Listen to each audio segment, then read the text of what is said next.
सांगतायत की मी ह्या मतदारसंघातली शिवसेना संपवली.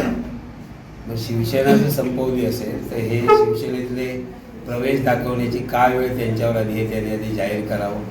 म्हणजे ह्याचा अर्थ आजही शिवसेनेचं अस्तित्व आहे. लोकसभेत ज्या ज्या पदाधिकाऱ्यांनी पैसे घेऊन ज्यांनी ज्यांनी काम केलेलं होतं तेच लोक आज या विधानसभेमध्ये त्यांच्यासोबत प्रवेश करत आहेत.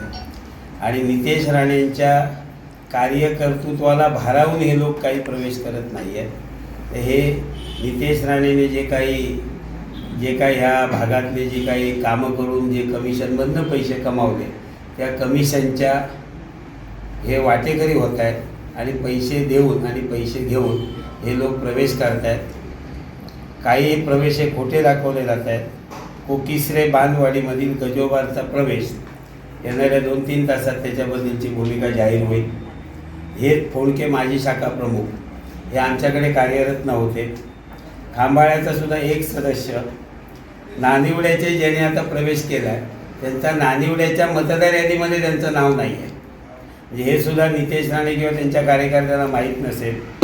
कोळप्याचे सुद्धा एक व्यक्ती प्रवेश करतो आहे आणि त्याच्यासोबत भाजपचेच लोक जे आहेत ते दाखवून त्यांचा त्या ठिकाणी प्रवेश केला जातो आहे.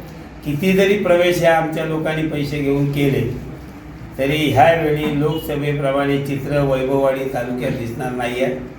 जी नितेश राणेच्या कार्यपद्धतीवर नाराज आहे याच्यामध्ये गेले 10 महिने बावडा घाट बंद आहे, भुई बावडा घाट बंद आहे. कालच्या मे महिन्यामध्ये उंबर्डे वैभववाडी रस्त्याचं जे वैभववाडी उंबर्डे रस्त्याचं काम झालं त्या खड्ड्यामध्ये आज गुरंसुद्धा बसत आहेत. ही परिस्थिती आहे आणि हे काम करणारे सगळे ठेकेदार आहेत.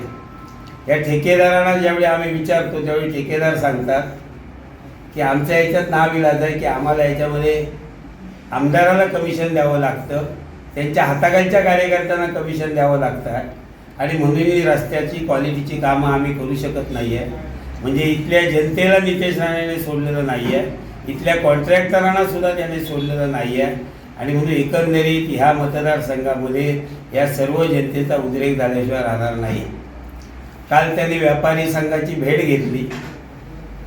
त्या व्यापारी संघाच्या पदाधिकाऱ्यांचं कौतुक करेन मी. त्यांनी नितेश राणेंना जाब विचारला की बावडा घाट तुम्ही किती दिवस बंद ठेवणार आहात. नितेश राणेने ह्या निवडणुकीच्या पूर्वी बावडा घाट का बंद केला याचं उत्तर द्यावं. या तरळ्यापासून वैभववाडीपर्यंत इथल्या व्यापाऱ्यांना रस्त्यावर आणण्याचं काम नितेश राणे यांनी केलं आहे. आज तरळा रोडला पाम बीच म्हणून करोडो रुपये खर्च करून जे हॉटेल घालण्यात आलं ते सुद्धा आज हा बावडा घाट बंद असल्यामुळे ते हॉटेल बंद आहे. मी पत्रकारांना विनंती करेन हे पाम बीच हॉटेल जे आहे त्याची तुम्ही पाहणी करावी. आज हे 7-10 महिने हॉटेल त्यांना बंद ठेवावं लागलं आहे. वैभववाडीतली बाजारपेठ आज या ठिकाणी ओझ पडत आलेली आहे. उलट इथल्या आमदाराचं काम होतं की ह्या ठिकाणची बाजारपेठ ऊर्जित अवस्थेत आणणं. उलट आज या ठिकाणी नितेश राणेने बावडा घाट बंद करायला कॉन्ट्रॅक्टरशी मिलीजुली बघत असल्यामुळे आज मला वाटतं हा घाट बंद ठेवण्याची वेळ आली आहे. मंगेश लोके आणि त्यांच्या सहकार्याने हा घाट चालू करण्यासाठी ढोल बजाव आंदोलन केलं. 11 नोव्हेंबरला एक दिशा मार्ग 4 व्हीलरला चालू करण्याचं त्याने आम्हाला पत्र दिलेलं आहे. आम्ही 12 नोव्हेंबरपर्यंत वाट बघणार आहोत आणि जर हा घाट त्यांनी चालू केला नाही तर त्याला सर्वस्वी जबाबदार नितेश राणे असणार आहे. आणि म्हणून नितेश राणेंनी विकासाच्या वल्गना मारण्याची गरज नाही आहे. असलेला विकास ठप्प करण्याचं काम नितेश राणे यांनी केलेलं आहे. त्यामुळे ते जे सांगतायत या घाटाबद्दल मला वाटतं त्यांनी आपले असलेले खासदार जे आहेत हे खासदारसुद्धा निवडून येऊन 6 महिने झालेले आहेत. त्यांच्या अंतर्गत हा रस्ता येतो आहे ते सुद्धा तेवढेच जबाबदार आहेत. आणि ते सुद्धा आपल्या मुलाला जाब विचारू कार्यकारी अभियंत्याला जाब विचारू शकत नाही आहे. आज 10 महिने घाट बंद आहे.